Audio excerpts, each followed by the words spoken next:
ఉస్మానియా యూనివర్సిటీపై రేవంత్ సర్కార్ ఉక్కుపాదం మోపుతోంది. ఓయూ పరిధిలో యథేచ్ఛగా ఆంక్షలు కొనసాగిస్తోంది. సీఎం రేవంత్ పర్యటన సందర్భంగా పోలీసులు హద్దుమీరి ప్రవర్తిస్తున్నారు. ఉస్మానియా యూనివర్సిటీలో విద్యార్థులు అక్రమ అరెస్ట్ చేస్తున్నారు. అర్ధరాత్రి నుంచి హాస్టల్లోకి చొరబడి బీఆర్ఎస్ నాయకులు అక్రమ అరెస్ట్ చేసి పీఎస్కు తరలించారు. విద్యార్థుల అక్రమ అరెస్టుపై బీఆర్ఎస్ నాయకులు మండిపడుతున్నారు. విద్యార్థుల అరెస్టుకు భయపడేది లేదని హెచ్చరించారు. ఇక బీఆర్ఎస్వి రాష్ట్ర ఉపాధ్యక్షుడు తుంగబాలు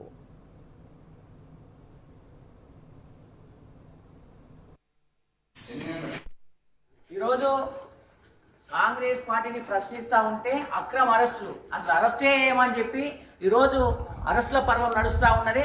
అంటే ప్రజాస్వామ్యం అని చెప్పినటువంటి రేవంత్ రెడ్డి ఈరోజు ప్రజాస్వామ్యాన్ని పూజ చేస్తూ ఈరోజు మేము ఏమడిగినాము, మేము ఓన్లీ ప్రశ్నిస్తున్నాం. మీరు ఇచ్చిన హామీలు ఏంటి, జాబ్ క్యాలెండర్ ఏమైంది? 2 సంవత్సరాలు అవుతుంది, ఇప్పటి వరకు జాబ్ క్యాలెండర్ అమలు చేయలేదు.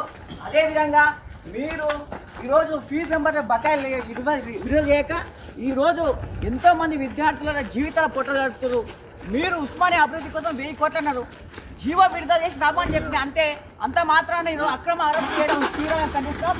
ఖబర్దార్ రేవంత్ రెడ్డి, గుర్తుపెట్టుకో, మీరు మేము అడిగిన డిమాండ్లను ఈరోజు విడుదల చేయకుండా పోతే మాత్రం వెంబడిస్తామని మేము టీఆర్ఎస్ విద్యార్థులను డిమాండ్ చేస్తాం.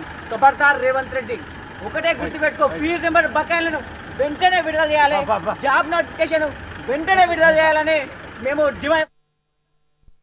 ఓయూ అభివృద్ధికి ఇస్తారన్న 1000 కోట్లు వెంటనే విడుదల చేయకుండా మళ్లీ కల్లబుల్లి మాటలు చెబితే రాబోయే రోజుల్లో సరైన సమాధానం చెప్తామన్నారు. ప్రజాస్వామ్య పద్ధతిలో నిరసన తెలిపే విద్యార్థి నాయకులను ముందస్తు అరెస్టులతో అణిచివేయాలని చూస్తే తీవ్ర పరిణామాలు తప్పవని స్టూడెంట్ జేఏసీ డిమాండ్ చేసింది. ఇక మరోవైపు విద్యార్థుల ముందస్తు అరెస్టులను వాళ్ళ స్టూడెంట్ జేఏసీ తీవ్రంగా ఖండించింది.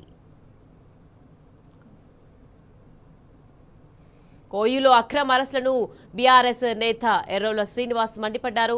విద్యార్థులంటే ఎందుకంత భయమని ప్రశ్నించారు. అర్ధరాత్రి అరెస్టు చేయడమేంటని నిలదీశారు. వెంటనే బీఆర్ఎస్ శ్రీనివాస్ డిమాండ్ చేశారు.